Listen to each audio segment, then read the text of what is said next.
I. So, for me, our first date was initiated by me, and I think, we think it was actually a pretty perfect first date. It's not everyone's cup of tea, but for us it was perfect. It was not a fancy restaurant or anything.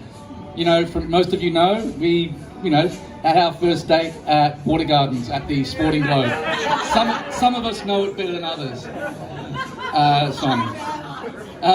So we just had our first date there. I wasn't sure what was going to happen.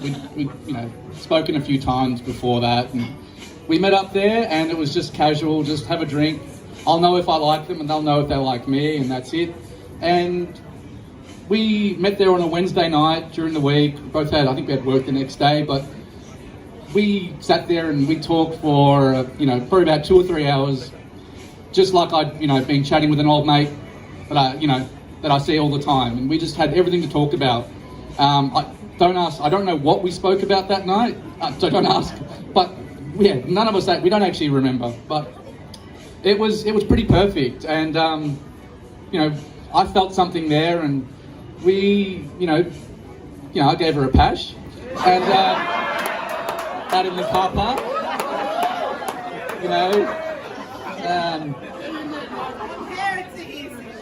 I'll leave the rest out.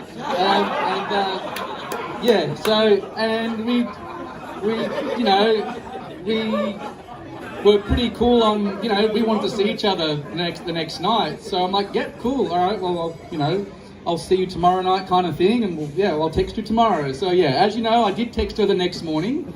I'm at work 7 a.m. I'll text her, just to say, hey, had a good time, looking forward to seeing you tonight, blah, blah.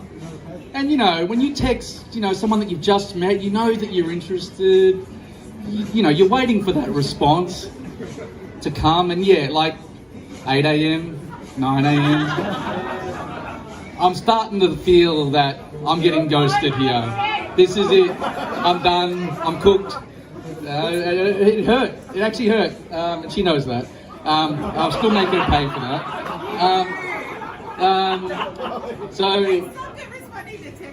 Yeah, she does. And by lunchtime, 2 o'clock in the afternoon, I'd given up. I thought, that's it. She's ghosting me, that's it, we're done. I'll have that one night to remember, and that's about it. So, I'm driving home. Yeah. Yep. I drove home and I thought, that's it. Oh, I'm not going to see her tonight. And then maybe 5 o'clock, as if I've just sent her the text, I get a response. She's like, hey, yeah, had a good time too. We'll catch up 7:30 tonight. No sorry, no nothing, but hey, that's just Rachel. We met up that night, and we've literally been together ever since. So that was it. So that's the story, I guess, how that went. And with the story about the car, I had the car for about a month or two, a brand new car, my first brand new car. And her car broke down, and it was perfect timing. I did have 2 cars at the time, so she got to have my new Outlander for about a month. So fun. I must admit, Simon, when you told us you were getting a car for a month, we're thinking, who is this guy? Thanks, Mum. But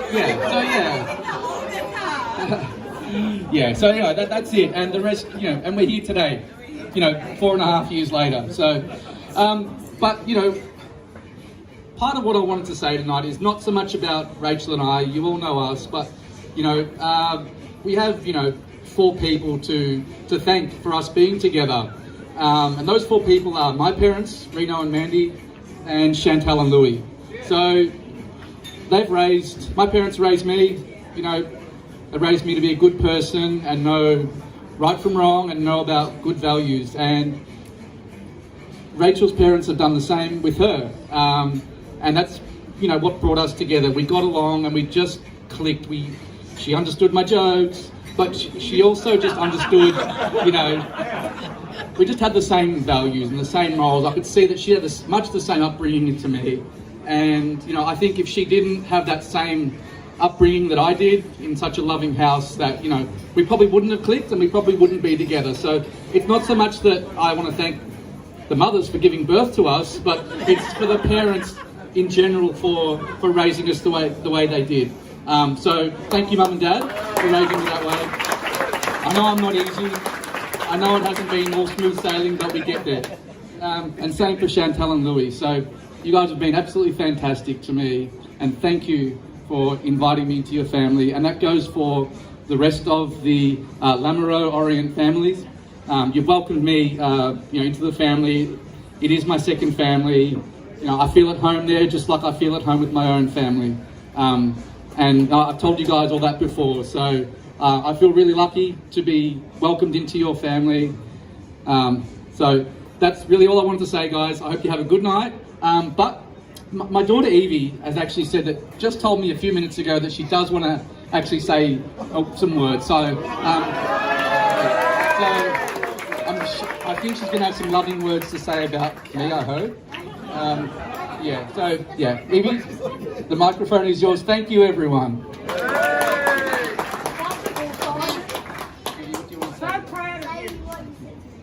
So, no, that's his job. So, when I was little, like 4 or 5, Rachel came to my Nan and Poppy's house, and I was like, who is she? Is she going to be my new stepmother? I don't know. And then, I'm here right now. I'm not done! Thank you. One more thing. Let's fuck this party up.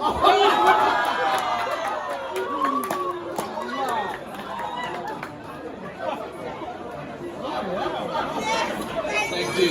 That's Evie, everyone. So you can see my style of parenting. I'm pretty liberal with the swearing. I'm okay with it. So that's my little girl. Thank you, everyone.